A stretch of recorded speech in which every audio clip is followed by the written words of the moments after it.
We'll move forward to our special council meeting for June 2nd, 2025. All our council members are present. Items 1A and B are to conduct a public hearing on the proposed fiscal year 25-26 budget and secondary property tax levy, and a resolution approving the city's budget for the 25-26 fiscal year. I declare the public hearing open. Ms. Mosley, are there any other requests to speak? Just the one I have? I was going to say, I think you have one, and that is the only one that I Gotcha. received, yes. Okay. First, we have Mr. Davis, Kerry Davis. Thank you for being patient. Thank you, Mayor, City Council. My name is Kerry Davis, and I'd like to congratulate our new city manager in his new position and wishing him well. I'd also like to thank Council Member, 1st District, Rich Adams, for his vote at the meeting related to the tentative budget. According to the city's tentative budget for fiscal year ending June 30th, 2026, the prior year's general fund generated a surplus of nearly $22 million. The current year, for 2024-2025, is projected to generate a general fund deficit of nearly $39 million. The proposed budget that you're going to vote on this evening will show a general fund deficit of $108 million. I would recommend that, in keeping with the city manager's recommendation to live within our means, that this isn't living within our means, and that you put this back to the city manager for reconsideration, and I in opposition to the current tentative budget. Thank you. Thank you, Mr. Davis. Brian or Mr. Kennington, would you like to respond to any of his questions? And then Mr. Butler, maybe you'd like to reply as well.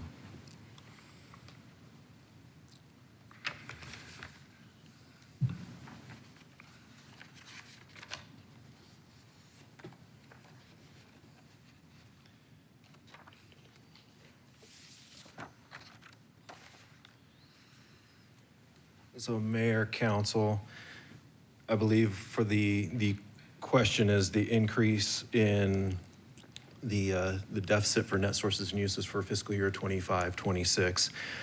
A significant factor in that is the benchmark that the city conducted. It was around, for public safety themselves, just the sworn public safety was about $23 million increase that we did not anticipate. But then also the rest of the city was about $7 million on top of that. So it was about a $30 million expense that the city was not looking as part of forecasting.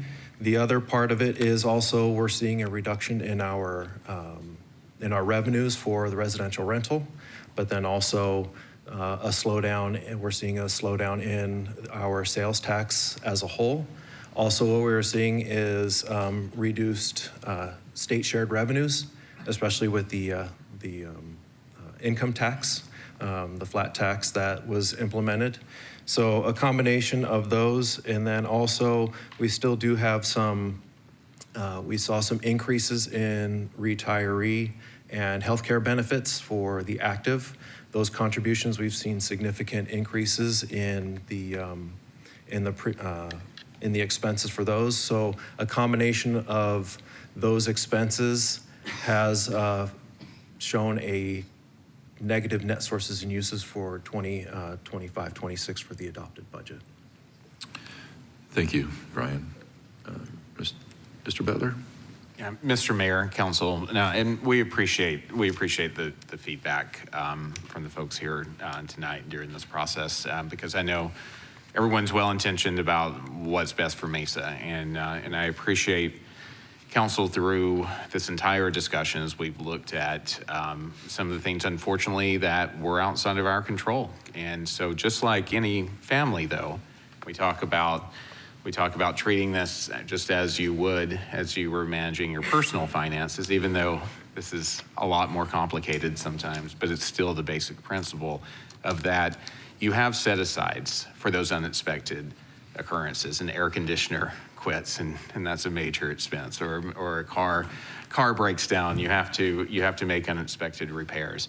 Well, we were hit with some unexpected circumstances, thanks to our friends at the legislature, and also thanks to the fact that we've got to stay competitive with our public safety funding. It's essential that we do that, so we do stay one of the safest big cities in America. So we did have some unexpected expenses that happened, which really threw off what we were projecting had those not occurred. That being said, that's why we built up our reserves. That's the reason why we can responsibly dip into those reserves until we grow ourselves out of this situation. And it's not just me saying that, it's other groups that believe in the fact of how we're managing this. The Arizona Tax Research Association just in April put out a critique of the way cities were handling the unexpected loss of the residential rental tax and the flat tax and some of the others. And they were criticizing some cities, frankly, for being too quick to raise taxes, too quick to just go to their voters, or if they were able to without going to the voters, raise their taxes. And they said cities have built up reserves for this very moment. And amen to that. That's what cities have done. And that's what Mesa has done. I can't speak to other cities, and I can't speak to their unique circumstances. I can say, though, we're delivering a balanced budget. We're delivering a budget that taps into our excess resources in order to balance this budget and to make sure that we are able to deliver that quality service to our residents without dramatic changes to services and without having to make impacts on public safety and the other services that we provide. But we have a path forward. We're not saying that we're okay with that. We made responsible adjustments to our budget, and we plan to continue to make responsible adjustments, and we'll adjust those, the rate of those adjustments based on what our revenue is looking like, based on the macro trends that are out affecting the economy, from tariffs and everything else that we can't exactly know what the next few months or the next few years hold. But that's what our budget office does. They make fiscally responsible, conservative estimates so that we can plan for all the situations down the road. And so sometimes that makes year 5 of a 5-year forecast look scary. But that's because we try to take everything into account. And that has been our track record at the city, is to budget the most conservative that we can, and then we make adjustments. And we have a proven track record, not over years, over decades, of making those adjustments that are necessary to continue to deliver a balanced, responsible budget to this community. And so that is the commitment that you're hearing from staff now. That's the commitment that you're hearing from me in my new role as city manager, that we will continue to make those adjustments, and we'll continue to deliver a fiscally responsible budget. And we'll make, hopefully, we don't have unexpected expenses of this magnitude. There's always unexpected expenses. I know Brian can attest to that. He sees it all the time. But we did get a little bit of a sucker punch with several things occurring at the same time, but we are in a position to navigate this because this council was fiscally responsible and resisted the urge to go and just invest in all the new programs and all the new projects that we could have during that time. Why? Because we knew that unexpected things happen. We knew a recession could happen. So I think at the most council, this is a testament to the way that this council and the city has budgeted over the years, that we can take such a dramatic situation like this and be able to weather this storm and commit to being those good fiscal stewards that the city has a track record of proving it can be. So Mayor, that's our commitment to you. We'll continue to monitor this as we always do, and we'll continue to deliver a fiscally responsible budget to the city of Mesa. Thank you, Mr. Butler. Any council members wish to speak on this? Vice Mayor? There seems to be a little bit of concern about the negative net sources and uses, right? Do you know how many years back that number has been negative? Mayor, Vice Mayor Summers, over the last 10 years, we've adopted a budget that has had a negative net sources and uses. And that's due to our, as Mr. Butler said, our practice of conservatively forecasting both revenues and expenses. That allows us to have the buffer to weather any economic storm that was unexpected, any policy changes, or an emergency that could cause unexpected expenses. So that's, I would say that's sound financial modeling, and as Mr. Butler said as well, creating a sound budget for council. So over the last 10 years, we've seen It's been negative. Negative. Yeah. I'm glad you said that because I looked it up. And that was the answer. Thank you. Right. First of all, if I may just make a comment on this, you can sit down, thanks. Thanks, Mike. I want to thank everybody who attended the 2 public meetings. I know there were just 2. This is actually the first time we've done it. So we received information back from you with your concerns about how those were run, and we're going to take that into consideration moving forward. I know Mayor Friedman has made it a point to make sure that the public has input. And we did receive a lot of input, both at those public meetings and any number of online blue cards that Holly had to continue to send us.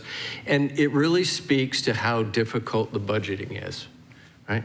Because there are legitimate concerns about the direction that the budget's heading, especially when it comes to revenue expenses. And on the other hand, the just multitudes of people who wrote in saying, please don't cut my parks program, right? And they're both something that we need to consider when we move forward in making a budget. The concerns that we received about this budget for fiscal year 25-26, it shows a negative net sources and uses. In short, what appears to be that structural imbalance that we talk about is a difference in, quite simply, what a city takes in to what it anticipates its spend. What is important to point out is that the 10 years that we've done this and shown a negative number is done intentionally as a conservative approach to our budget process. In fact, for the last decade, as was mentioned, the city has projected a negative net sources and uses. But let's remember, budgeting is a continuous process. It doesn't end here today and then we go and spend. Scott, I almost said Mr. Brady. Mr. Butler and his staff now have a max they can spend, and now what they have to do is move forward and watch trends that come in, and they do that every month to make adjustments to make sure that at the end of the year, what the projected budget is turns into what the actual budget is. Mesa has typically ended its fiscal years in positive territory. That's the good news. For example, in fiscal year 14-15, the adopted budget projected a $9.2 million net negative sources and uses. But by the end of the year, because of that ongoing budgeting, the actual budget was a positive $22.2 million. An adopted imbalance of $11.1 million in FY 2021 actually turned out to be $76.6 million in the positive. You guys missed that one, but good. And for the past 2 years, the adopted budget has been a projected negative $4 million and negative $25.6 million, respectively, while the actuals came in at $34.7 in 2024 and $27.8 in the past year to the positive, right? So This is a very intentional process, and there are several sound fiscal reasons for this approach. One, it ensures a conservative revenue forecasting, preparing us for potential recessionary drops in revenue, as Mr. Butler alluded to a little bit ago. It assumes conservative expense forecasting in a way that as budgeting for every role that we have filled out through the year. And the budget also includes a full amount of cash-funded capital projects in the coming year, even if those CIP projects that we just discussed earlier are spread across multiple years. We do this to ensure that we can meet our obligations, even if the economic conditions worsen or unexpected costs arise. This promotes long-term fiscal stability. Conservative forecasts create a buffer that allows the city to respond more effectively to economic headwinds, emergencies, policy changes, new priorities without requiring mid-year cuts to programs or crisis-driven decision-making. I've been here before. I've seen these headwinds. I sat, not on this dais, the old one. This one's much better. During the Great Recession, on a 3-year period where we had to find $100 million to cut out of our budget. That's painful. But where other cities responded by raising taxes or just cutting services or freezing hiring for police, this city got innovative, different services. It went out to the public and requested investment in capital infrastructure. I credit this conservative budget approach for opening the Mesa Express Library, and pretty soon we'll have a Gateway Library. We wouldn't have those without. We have several new fire stations in my district, while other cities have stretched their resources far too thin. I used to work for one. And our police, who are very tired in the back, are nearly fully staffed, when on a large portion of Arizona departments, there are hundreds of officers short. Even projects not in my district, like the Central Mesa Reuse Pipeline Northeast Public Safety Facility, will ensure water availability and help reduce crime in my district. So I have a duty to my neighbors to ensure prudent spending, especially of those taxpayer dollars, but also deliver on the initiatives that they have overwhelmingly supported. So once again, I want to congratulate Mr. Brady, shoot, I knew it. Butler. I even wrote it down. Mr. Butler, for your new role as city manager, and remember you asked for it, I trust in his ideas for creating a process to ensure greater efficiency and accountability. I think we should let him cook. We want to be a lean organization, but also one that invests in public safety and the quality of life amenities that our residents support. So with that, Mr. Mayor, I will support the motion. Thank you, Vice Mayor.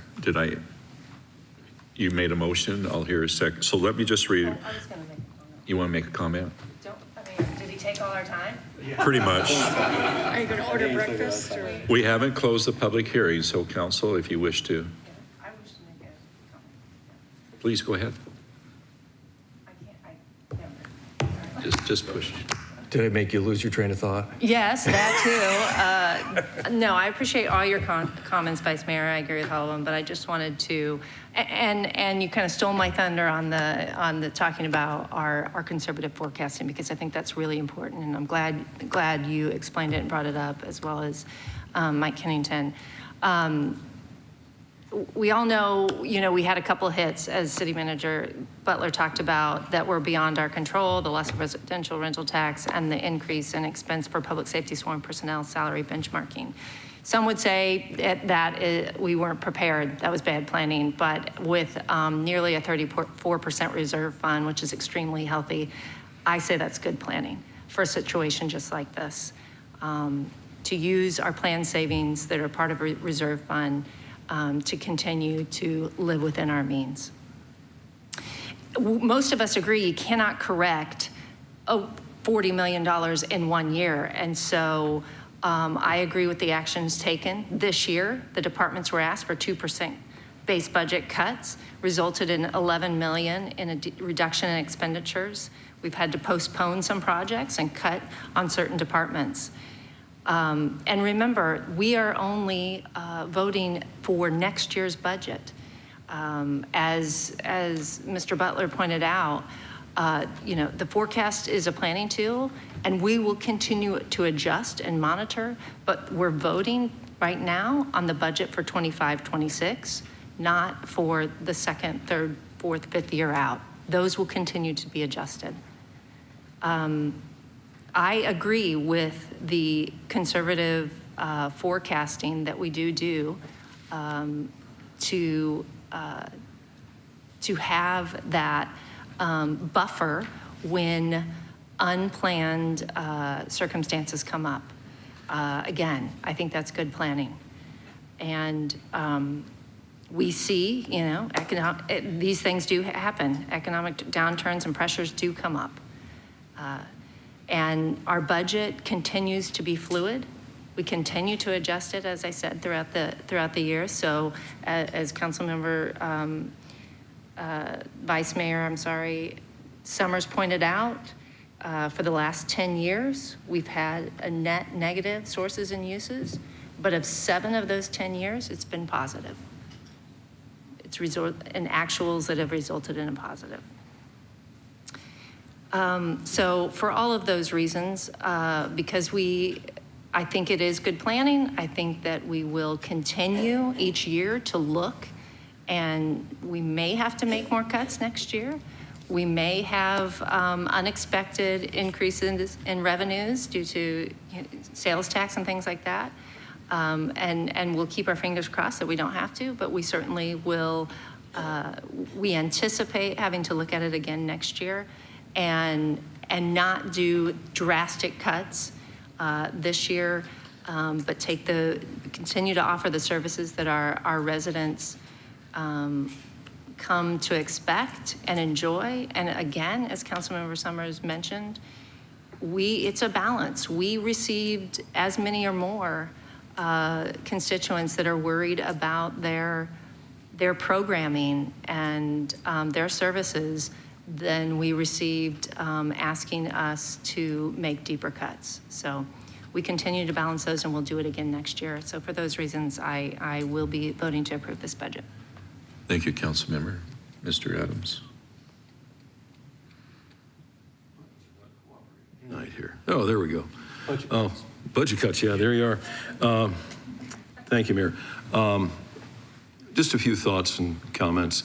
I'm excited about the opportunity to work with Mr. Butler and his team, and I take him at his word, everything he said in his comments. I admire the fact that through this whole process, staff has been just wonderful about presenting information, answering questions, very transparent. I haven't felt like anything I wanted to know wasn't provided. And I will say this, I'm a fiscal conservative. I'm a credit guy. I've been a business credit guy for the last 30 years.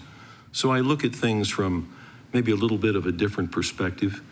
And I'll go ahead and explain myself. I don't mind being I realize I'm probably the council member who's taking a different position on this, but I think it's important when we have a dialogue like this that rather than just voting a certain way, I like to explain why I'm voting as others have, because I think that at least gives perspective and it allows people to understand.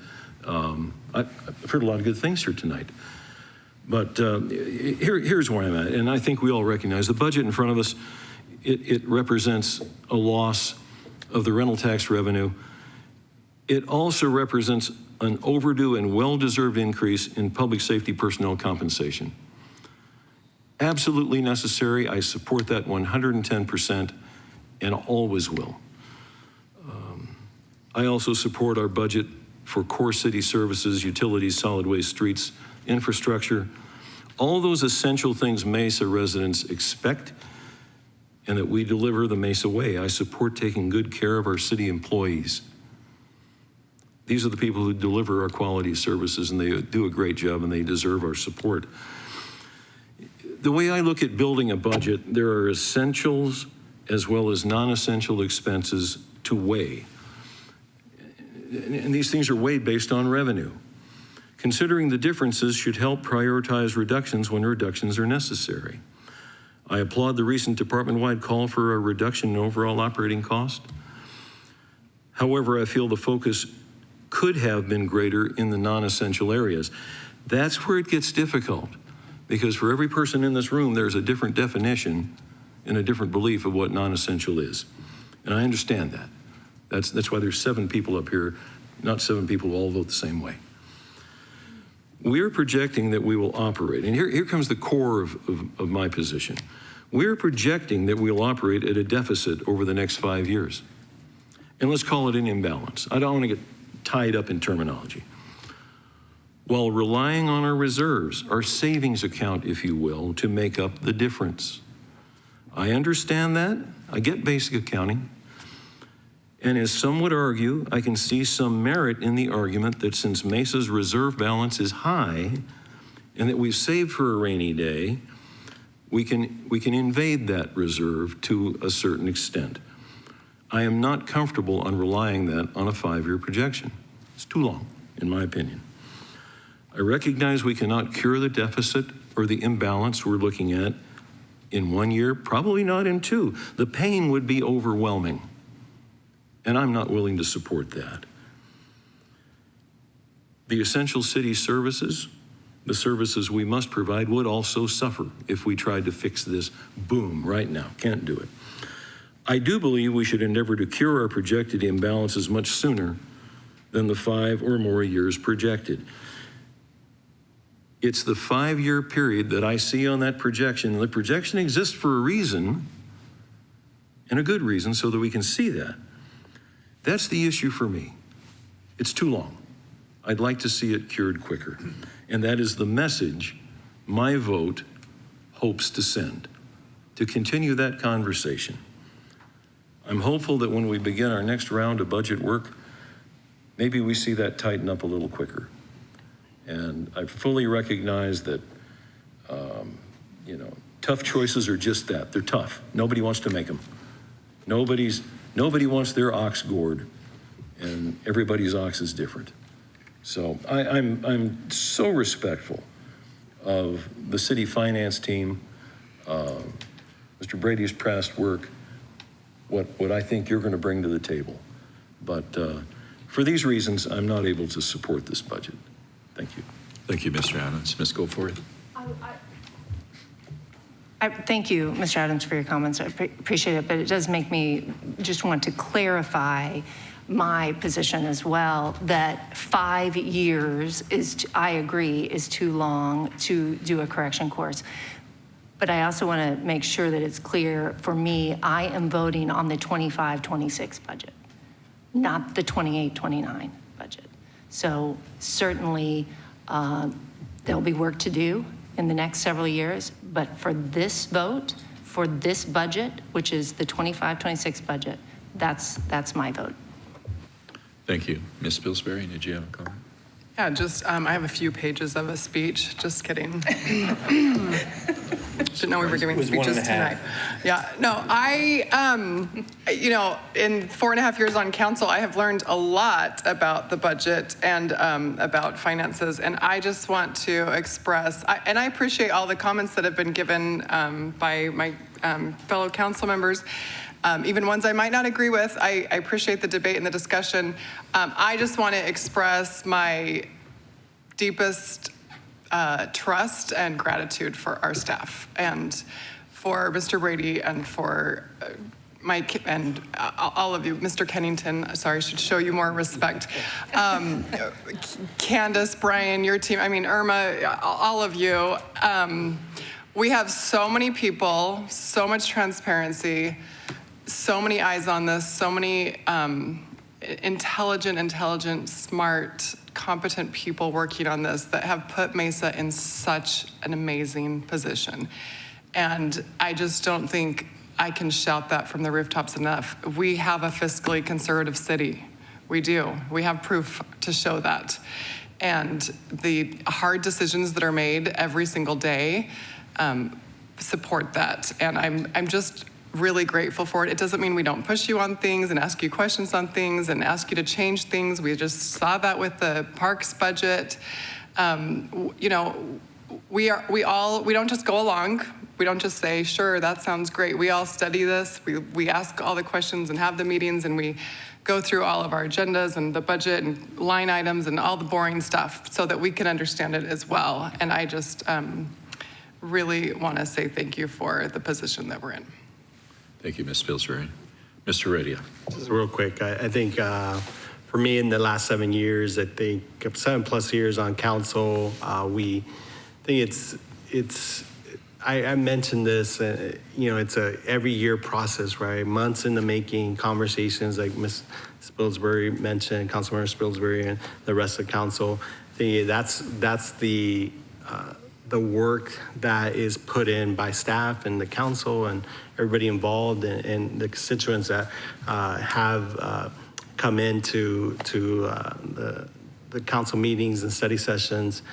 So it's a process, right? It's a process, and it's a yearly endeavor of figuring out what cuts, what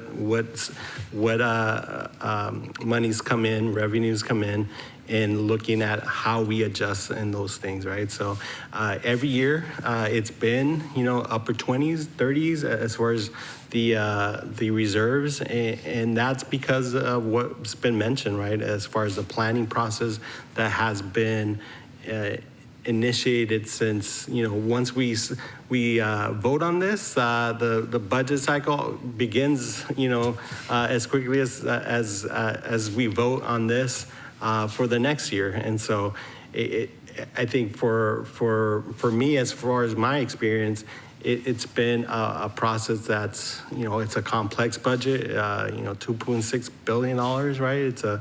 It's a huge budget that has a lot of intakes and outputs and inputs, and really looking at ways on how we can improve upon those services that we provide on a daily basis, right? And so for this, I voted yes all my 7 years because that's been the understanding that I've had as far as been working with staff and asking those questions, and appreciate that work that has gone in and understanding what we do each and every year, right? Even though the forecast has 5 years, right? It's each and every year we adjust, and that's the beauty of this budget. You know, once we start, you know, the discussion for our next year's budget, that's, you know, we're going to come up with the same things, right? And looking at what's the inputs and outputs that we have coming in for this next year, right? That's city government at its best, and how we can, you know, progress each and every year in looking at making hard decisions or, you know, improving on the services that we provide, right? So that's why I support this budget, and hopefully we can get this moving, so. Ms. Duff. Well, I wasn't going to say anything, but I feel kind of left out if I don't. I feel left out. No, in all our budget discussions, there has been a consensus overall among staff and council that we know we have work to do. Absolutely. We're not saying just because we're passing this year's budget is status quo for the following years. We know looking 5 years out, we have work to do, and it's going to happen. Like Councilmember Heredia mentioned, it's already kind of in the works. Like, how are we going to be more aggressive? How are we going to continue the cuts? What measures do we have to make? What is our adjustments as we go along every month? So this is not like, oh, we put it away and we'll bring it out next year at this time and look at it. Now, this is an ongoing conversation, and for estimating where we are to end this year and the next year and the next year. We absolutely are clear that the current financial status, based on the projection, is not where we want to be. We want to make adjustments, and we have to figure that out.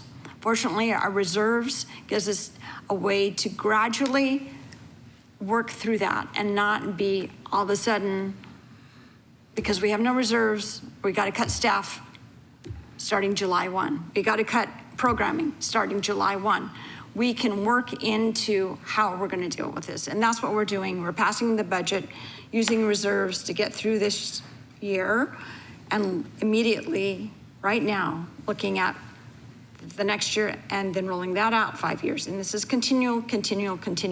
So by passing this budget doesn't mean the work is over. It just means it's beginning, and we know, not beginning, it's ongoing, and based on where we're going, the outcome is going to be. And that outcome will constantly change based on what we are deciding would be a good move, good measures to do it, economic activities and forecasts.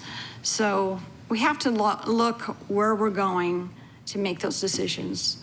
We can't just react based on current year. Otherwise, we'd be laying off a bunch of staff and programming this year and then wait till next year and find out, oh, it wasn't that bad. Do you think we can get all those people back? Because we need them now and people are upset. And we can't, we have to be in a gradual mode, and we give ourselves the reserves in order to make those gradual adjustments. Absolutely, we have work to do. It is not status quo. And I support the budget as written on our agenda. Thank you. Thank you, Councilmember. Thank you for everyone staying as long as you have this evening, and I appreciate that. I want to end with a couple of notes. Number one, our city is financially doing well. I know there's work to do. The city charter also says that the council, if we cannot just raise the sales tax in our city. We have to go to the city voters. So the charter says that we have to go to the voters to raise any sales tax in our city. Right now, we're not considering that at all. Let me be perfectly clear as well, at our constitutional general obligation bonds, we're at 14% of what we could obligate to our community members, 14% at probably a $5 billion number.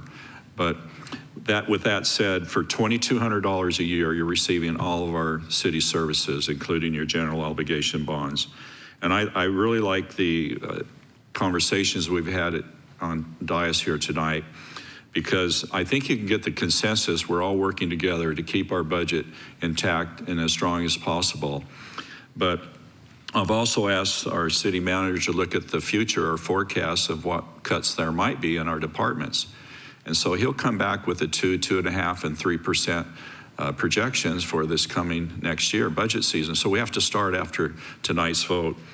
But when I was elected mayor, I made a commitment that we would hold citizen organized meetings, and we did have 2, and we're going to work on that process for the future and holding additional budget meetings out in the community. I think that's important for our transparency in our community. With that said, if there's nothing else, I will declare the public hearing closed, and I will entertain a motion to approve the fiscal year ending June 30th, 2026. That's item 1B. Is there a motion to approve this item? There is. Ms. Pillsbury, thank you. Second by Councilmember Duff. Please cast your vote. Okay, motion passes 6-1. Thank you very much. This is all the items for our special council meeting. Is there a motion to adjourn? Yes. Thank you, Vice Mayor. Thank you, Ms. Goforth. All in favor say aye. Aye. We're adjourned.